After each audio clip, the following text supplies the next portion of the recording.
Comer. Desde el principio de los tiempos, una de las ocupaciones fundamentales de la humanidad. La alimentación es esencial y nuestra vida gira en torno a ella. Incluso hemos elevado la preparación de la comida a arte culinario. Pero, ¿la comida no es mucho más que ingerir nutrientes o disfrutar? ¿Es posible que haya jugado un papel decisivo en la evolución del ser humano? Todavía estoy masticando. ¿Qué fuentes de alimentos tenían el Homo erectus, los neandertales y el Homo sapiens antes de la aparición de la agricultura? Aquí hacían fuego. Del Paleolítico apenas quedan representaciones de escenas relacionadas con la alimentación humana.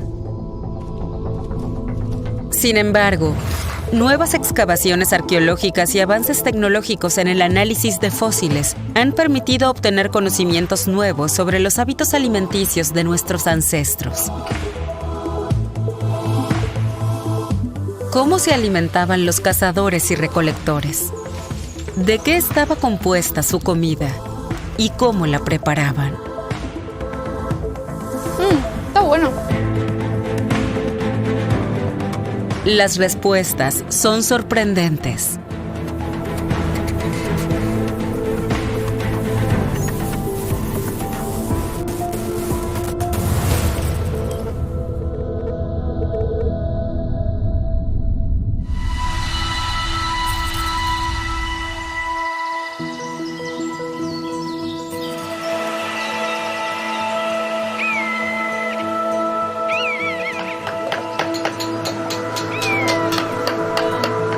Ardèche, sur de Francia. Escenario de un espectacular proyecto de excavación en el Abri du Marat, liderado por la arqueozoóloga Delphine Bethes. Este lugar fue habitado por neandertales entre los años 90.000 y 42.000 antes de nuestra era. Están bastante dispersos. Pero aquí hay muchos huesos. Y casi están completos. Este está un poco blando. El otro es mejor. Estos huesos son restos de comida de nuestros antepasados del Paleolítico. Los arqueólogos están revisando su basura. A partir de esos desechos, es posible formular hipótesis sobre sus hábitos alimenticios.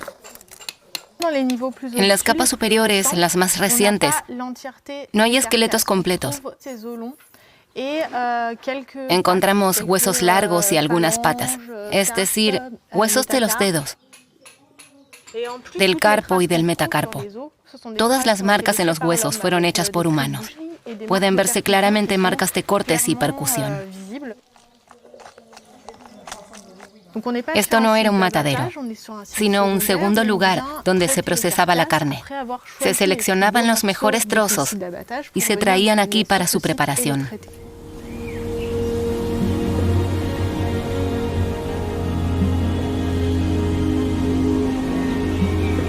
Las sociedades cazadoras y recolectoras del Paleolítico eran nómadas. Se desplazaban según las estaciones y los recursos disponibles.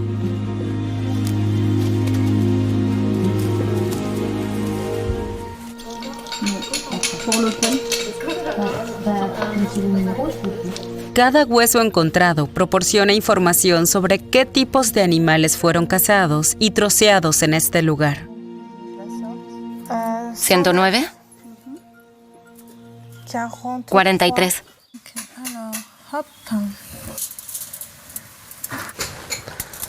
Bien, vamos. Esta mandíbula es muy interesante. Es de un reno, la especie más cazada aquí. Hemos encontrado la parte con los molares. Los dientes nos ayudan a determinar la edad, ya que la erupción dental, especialmente de los molares segundo y tercero, nos da importantes pistas. El análisis de los restos de alimentos permite identificar las especies de animales cazados y su edad. Esta minuciosa búsqueda de pistas permite formular hipótesis sobre el comportamiento y las preferencias alimentarias en el Paleolítico.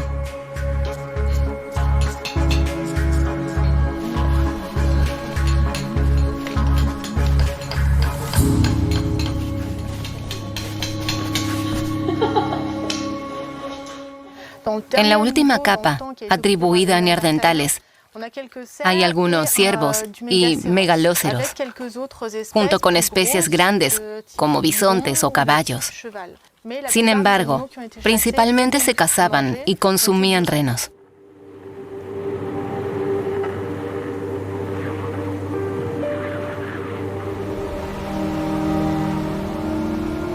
Para los neandertales de Abri-du-Marat, no se trataba solo de cazar presas fáciles. Buscaban sobre todo fuentes de nutrientes de alta calidad, aunque fueran más difíciles de cazar. Estos grupos seleccionaban sus presas con cuidado y además llevaban a cabo un procesamiento metódico de la carne.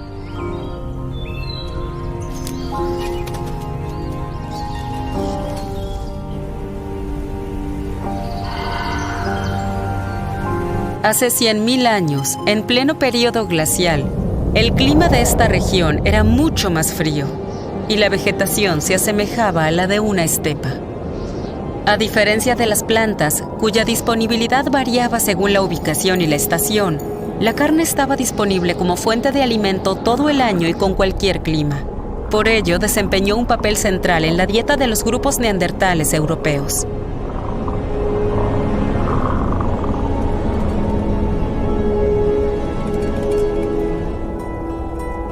Sin embargo, la calidad de los nutrientes no depende únicamente de lo que se come. En el caso de la carne, el método de preparación juega un papel esencial.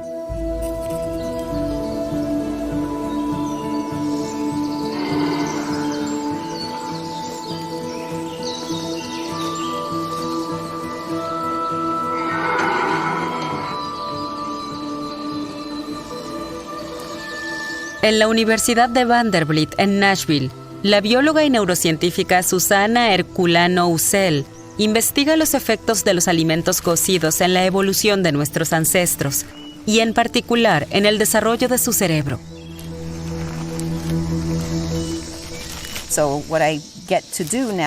Voy a intentar comer esto, tal como lo hacían nuestros antepasados. Y ya estoy haciendo trampa, porque alguien cortó este hermoso y grueso trozo para mí.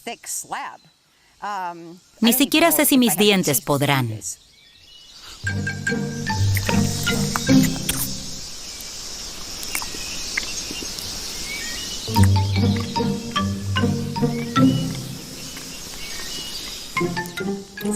Ese es el problema al consumir alimentos crudos, especialmente carne.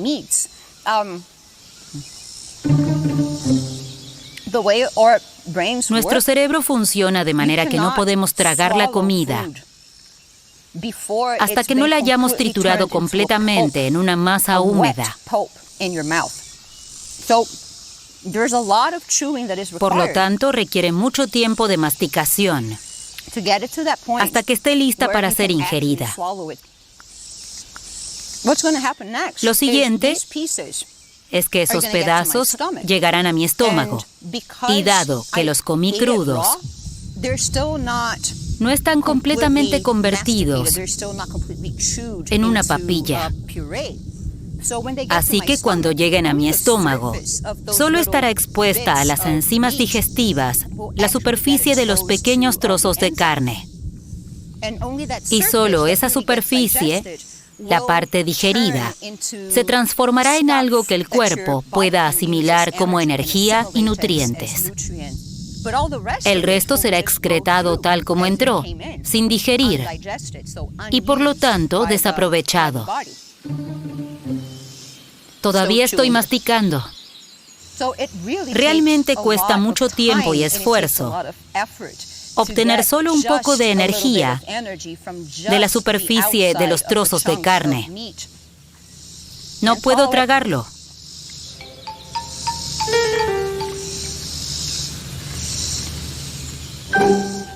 Listo.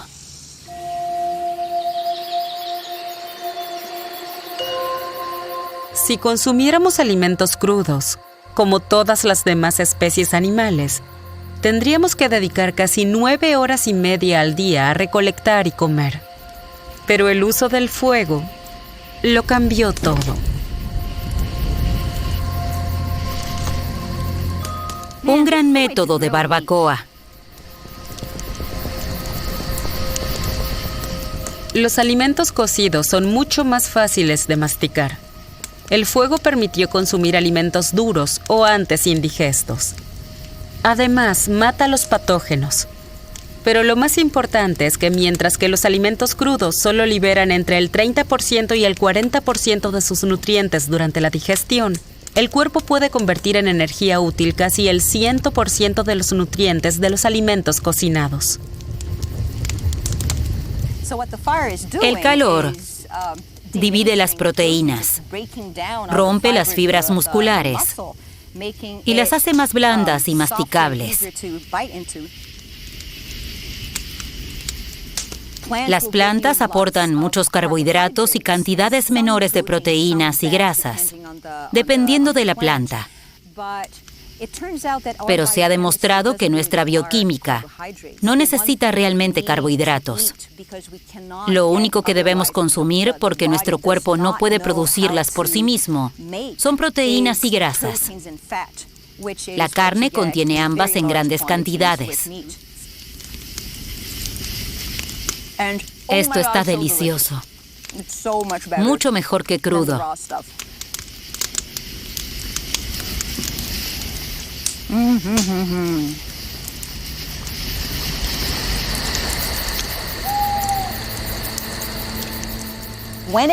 El momento exacto en que nuestros antepasados comenzaron a modificar sus alimentos mediante el calor sigue siendo objeto de debate.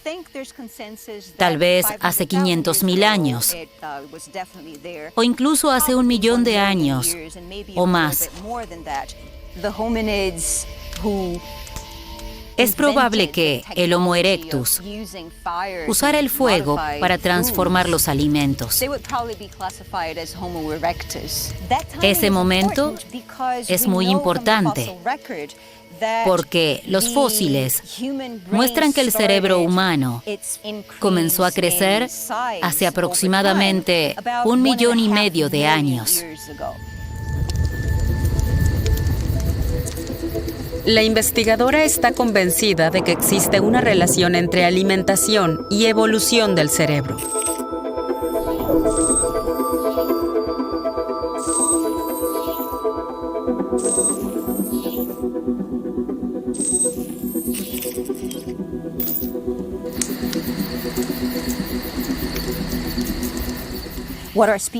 Lo que nuestra especie ganó con la cocina, no solo con el fuego, sino también antes, usando herramientas para procesar los alimentos, fue la capacidad de desarrollar más neuronas y con ello mayores habilidades cognitivas. El número de neuronas en el cerebro humano se ha triplicado en los últimos 1,5 millones de años. Y eso solo fue posible gracias a una dieta radicalmente diferente, como la que permitió el cocinar los alimentos. Así es como desarrollamos nuestras capacidades cognitivas: superar obstáculos, planificar y usar experiencias previas para resolver problemas nuevos. Pero eso no es todo. Más neuronas en el córtex cerebral también significan un desarrollo más lento y una vida más larga. Y una vida más larga permite que las generaciones se solapen, lo que nos abre la posibilidad de transmitir conocimientos y construir una cultura. Ya no somos solo una especie biológica, sino también una especie tecnológica, cuya cultura se desarrolla a lo largo de generaciones.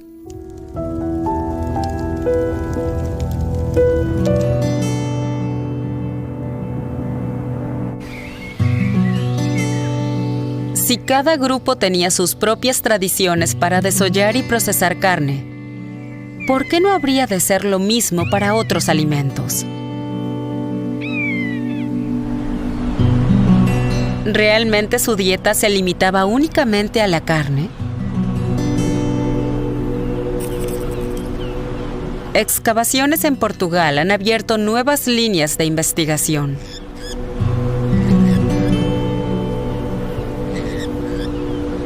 Estas investigaciones están dirigidas por el arqueólogo y paleoantropólogo João Silao y la arqueobotánica Ernestina Bardal García.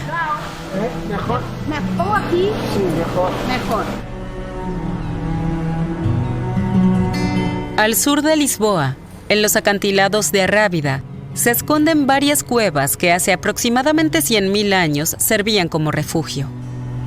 El equipo se centra en la cueva Figueira Brava, donde las excavaciones ya en la entrada, hoy parcialmente derrumbada y erosionada, ofrecen pistas sobre sus antiguos habitantes.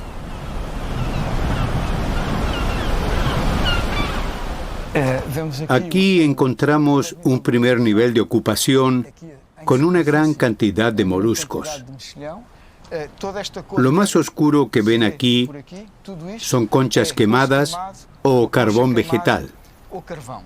Probablemente este era el área de la hoguera donde cocinaban los bivalvos. Por un lado, los hervidos, los crudos por el otro.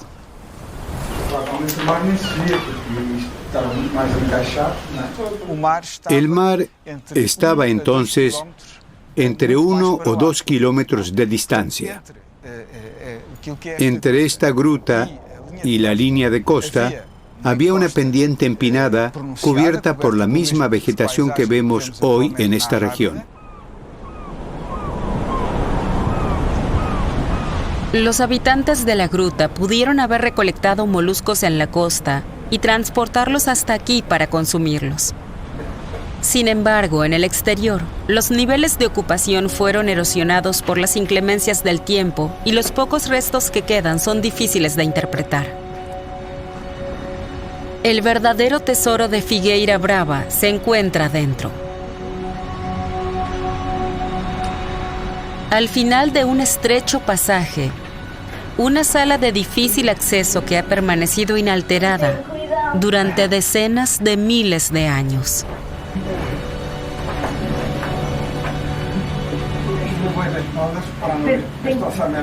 Sí, ten cuidado ahí en la costa. Esta cavidad fue habitada y luego se llenó de sedimentos, por lo que nadie ha estado aquí en los últimos 80.000 años. Lo impresionante es la gran densidad de restos alimenticios que hemos encontrado aquí.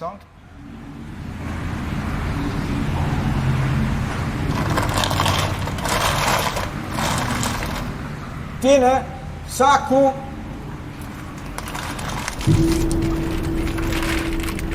En la excavación de esta sala se han encontrado restos de alimentos, incluidos huesos de ciervos y caballos.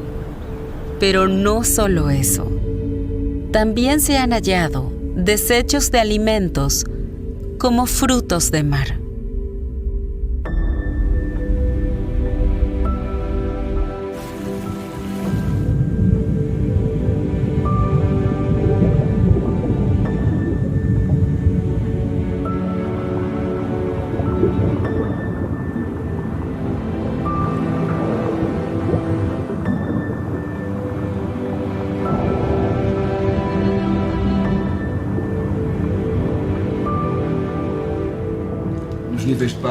En las capas inferiores predominan mejillones y almejas, pero también hay pinzas de cangrejo y lapas.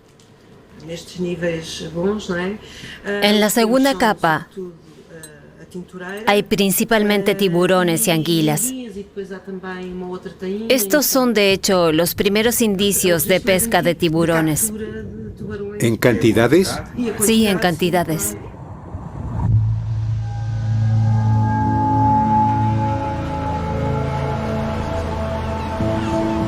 Los neandertales que vivían aquí parecían alimentarse en más del 50% de productos del mar. Pescaban peces y recolectaban moluscos. Los hallazgos de Figueira Brava son uno de los pocos indicios concretos de una dieta completamente diferente a la de los habitantes de Abri do Mará o la cueva de Saint-Marcel. La arqueobotánica Ernestina Bardal también descubrió algo más. Investigó concentraciones extrañas de restos carbonizados encontrados en el suelo de la gruta. Los restos vegetales seguidas son degradados por bacterias, hongos, etc., pues gracias a la carbonización perduran durante milenios en los sedimentos arqueológicos. Estos restos muestran que los habitantes de Figueira Brava consumían grandes cantidades de piñones. Creo que hemos analizado del orden de 3.000 o 4.000.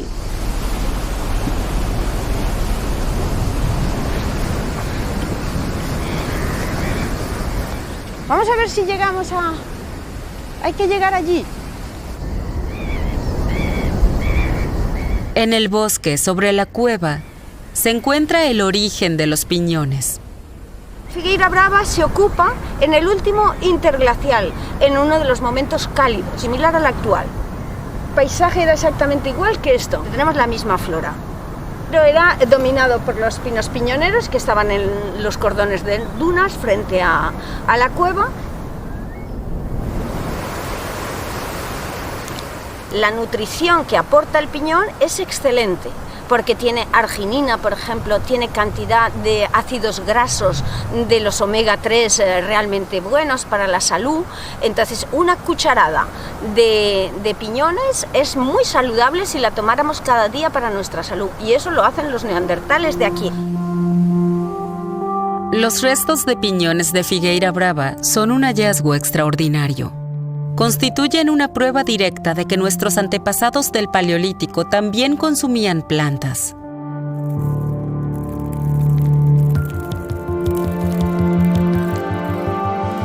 Sin embargo, las hipótesis sobre la proporción vegetal en su dieta van más allá.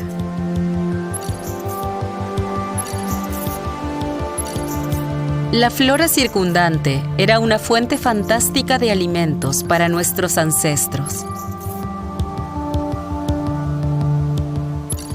En este paisaje mediterráneo, veían principalmente una despensa.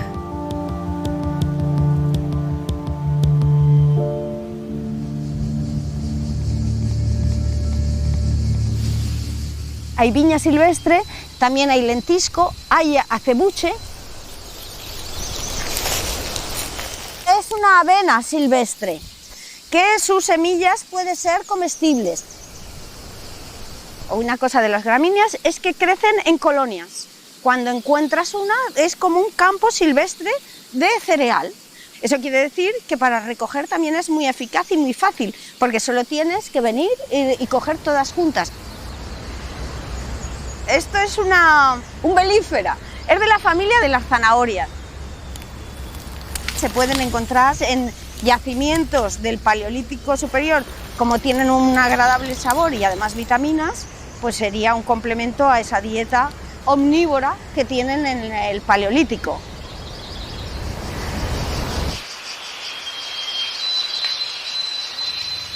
Los hallazgos de Figueira Brava aportan una nueva visión sobre la alimentación de nuestros antepasados en el Paleolítico.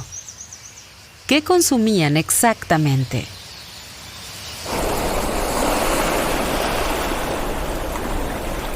Además de las hipótesis sobre la relación entre surgimiento de la cocina y desarrollo del cerebro, tal vez haya otras conexiones entre alimentación y desarrollo cognitivo.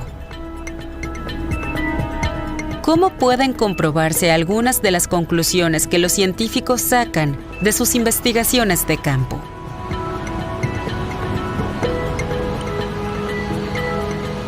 El método con el que Laura Weyrich ha sido pionera en la Universidad de Pensilvania podría ser un paso prometedor para responder estas preguntas.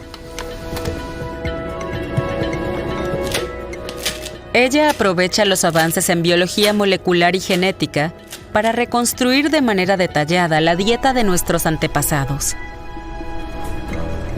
Su material de prueba, el sarro dental. Este es un laboratorio que ha sido diseñado específicamente para estudiar ADN antiguo. Aquí las muestras de ADN están protegidas de las contaminaciones externas de la mejor manera posible. Me considero una especie de dentista de la prehistoria. Limpiamos en los museos los dientes de esqueletos antiguos.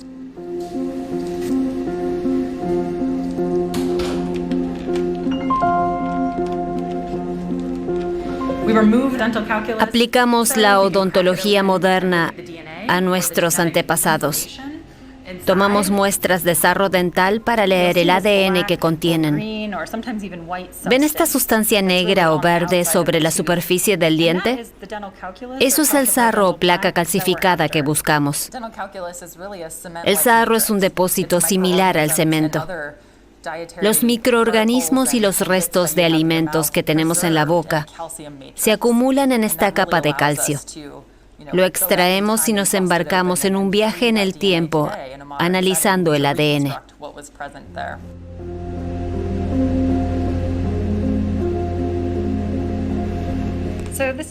Este es un incisivo con bastante sarro. Se trata de un ejemplar ideal.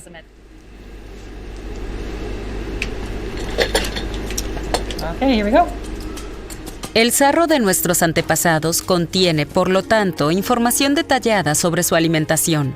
Solo hay que descifrarla. Aquí es donde entran en juego los avances en genética. En el análisis de las muestras, se extraen todas las huellas de ADN que contienen. Luego se comparan con el ADN que en los últimos 20 años se ha recogido y catalogado de la fauna y flora actuales.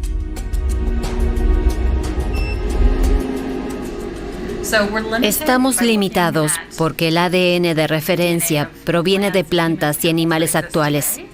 Y a veces tenemos que hacer analogías para identificar especies que se han extinguido.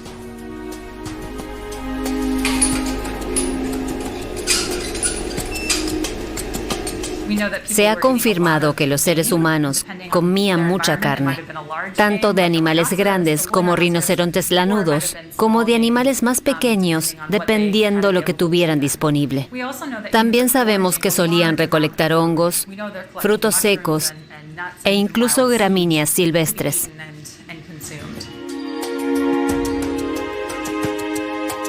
Dado que el sarro se forma en capas a lo largo de la vida, la científica también puede analizar cómo los hábitos alimenticios de los individuos cambiaban con el tiempo.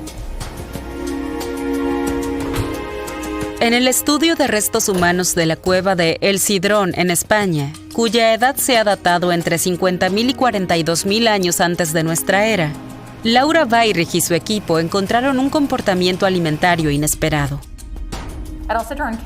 Allí no encontramos indicios de consumo de carne, sino de una dieta basada en vegetales. Esto sugiere que los neandertales se adaptaban a los recursos disponibles.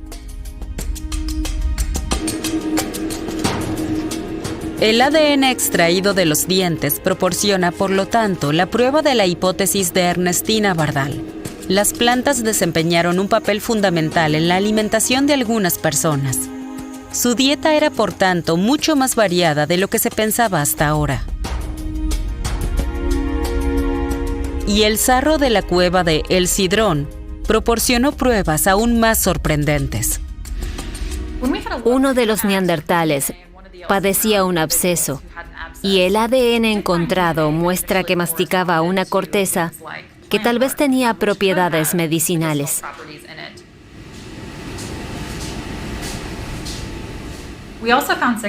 También encontramos trazas de hongos. Algunos de estos hongos se utilizan hoy en día como antibióticos. Son la base de los antibióticos modernos. Uno de estos hongos produce penicilina y podría haberse usado para tratar una infección bacteriana.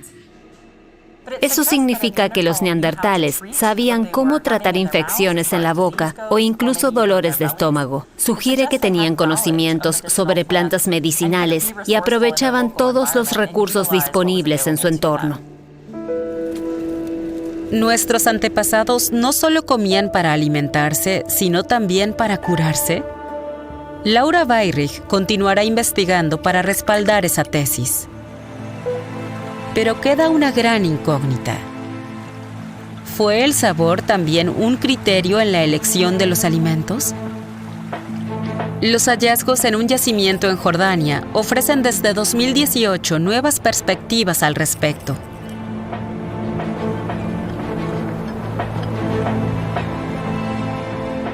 Hace 15.000 años vivían aquí los natufios, uno de los últimos pueblos cazadores-recolectores del Paleolítico. Se habían establecido a orillas de un lago que hoy es un desierto. Tal vez ese fue el lugar donde se abrió un nuevo capítulo en la alimentación humana y por ende en la evolución. Alrededor de los fogones prehistóricos, la arqueobotánica Amaya Arranz Otaegui encontró restos carbonizados que la fascinaron de inmediato. A primera vista, entre los restos de comida, le llamaron la atención los granos de cereal.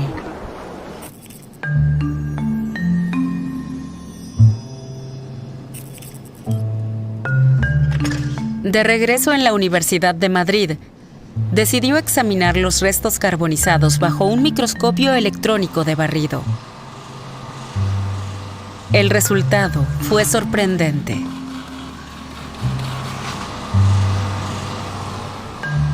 Podemos acercar un poquito más, para estar 100% seguros. ¿Y para ver la partícula que a poquito aumentos? Sí, para ver la partícula al final lo que necesitamos hacer es como un barrido más o menos a 50. Bueno. Sí, ahí están bien para ver los poros. Este espécimen en particular es muy interesante porque tiene muchos poros. O sea, esto tiene una matriz muy característica de pan. Pan hecho en el Paleolítico, aunque aún no se había inventado la agricultura. Es la gran sorpresa de las excavaciones en Jordania.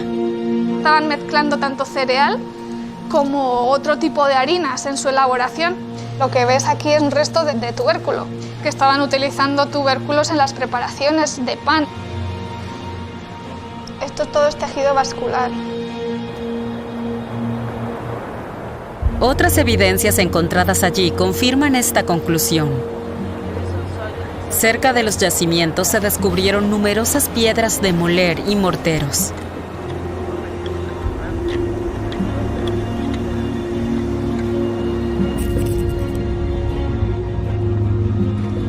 En la Universidad de Copenhague, Tobias Rigta, director de la excavación, está investigando estos hallazgos más a fondo.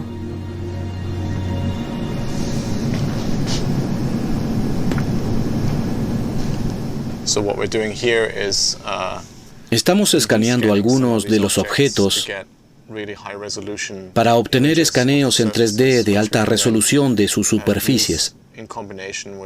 Luego los combinamos con imágenes de microscopio de alta resolución para aprender más sobre su función.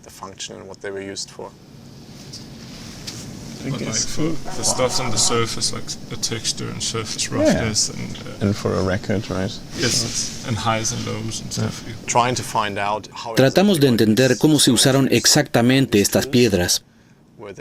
¿Eran herramientas para moler o más bien para triturar? ¿Y cómo se usaban? Las pocas marcas de uso en la superficie muestran que fueron movidas de diferentes maneras, de adelante hacia atrás, en círculos o de manera aleatoria. Así que podemos decir con seguridad que se trataba de piedras de moler. También estamos analizando los restos en algunas de estas piedras. Confirman que las personas de aquella época recolectaban plantas, incluidos cereales.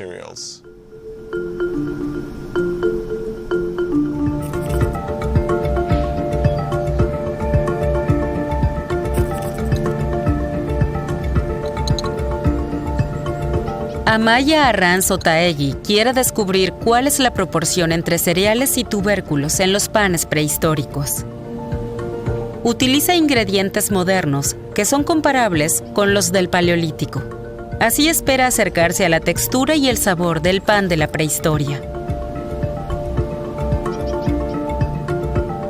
Este tipo de experimentaciones nos permite obtener materiales experimentales con los que comparar nuestros restos arqueológicos.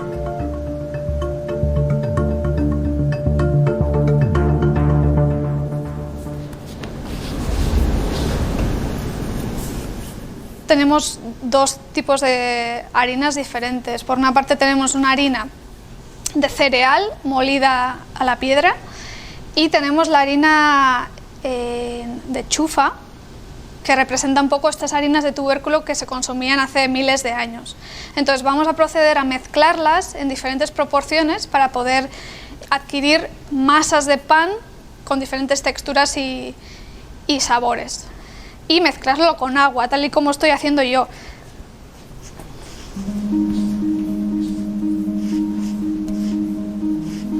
Estos cereales tienen gluten y esto es lo que permite que las masas sean homogéneas y que podamos hacer panes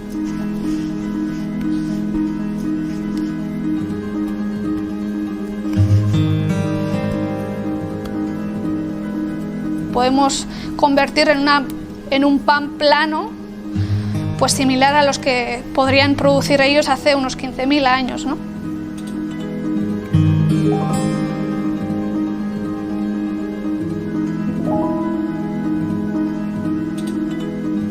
Tenemos que tener en cuenta que los cereales que se consumían en estas cronologías eran cereales silvestres, morfologías silvestres. Están naturalmente hechas para defenderse, ¿no?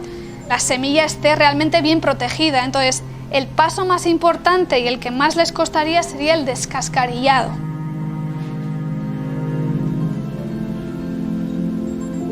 Estaban utilizando más de una planta de cereales y de tubérculos.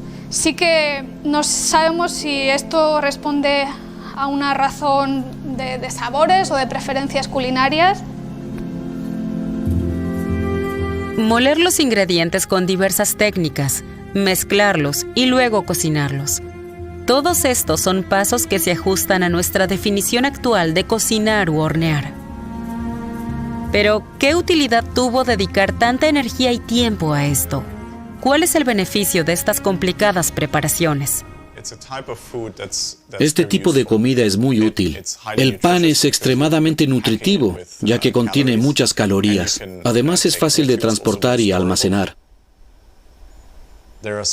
En la masa, ciertos microorganismos se activan, creando un nuevo sabor. Este sabor es delicioso, o se considera delicioso, y podría haber aumentado la demanda. Por eso, tal vez, invertían cada vez más tiempo y esfuerzo en desarrollar nuevas técnicas para obtener más plantas para su comida favorita.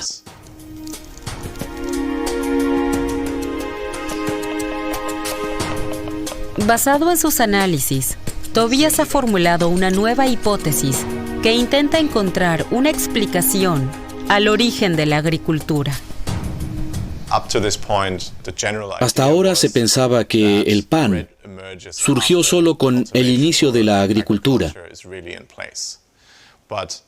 Sin embargo, los hallazgos del yacimiento de Shubaica muestran que el producto ya existía antes de que sus ingredientes estuvieran disponibles en grandes cantidades. Esto permite llegar a la interesante conclusión de que fue el producto codiciado el que llevó a la intensificación del uso de las plantas y finalmente al cultivo de cereales. El cambio en el sabor, es decir, lo que le gustaba a la gente y lo que querían comer, pudo haber sido uno de los factores que impulsaron la transición a la agricultura.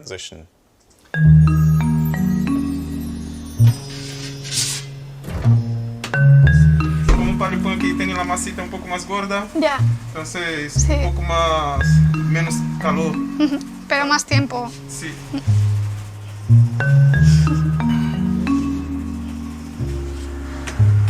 ¡Yujú! está caliente. Parece bueno, está bueno. Es muy dulce. Por la chufa. En contra de la imagen ampliamente difundida del ser humano exclusivamente como un carnívoro, en el Paleolítico tenía una dieta muy variada. Investigaciones recientes apuntan a que nuestros antepasados aprovecharon todas las fuentes de alimentos disponibles desde muy temprano. Pescados, crustáceos, frutas y verduras, y la caza. La naturaleza que los rodeaba era una gran despensa de la que extraían alimentos, muchos de los cuales hoy ya no conocemos. Su conocimiento sobre lo que comían, el método de preparación y conservación de los alimentos, era a menudo sofisticado. Primeros pasos hacia sociedades que compartían su conocimiento y utilizaban recursos de manera conjunta. Esto demuestra que a lo largo de la historia de la humanidad, la alimentación fue mucho más que simplemente comer. Continuará influyendo en la evolución en el futuro.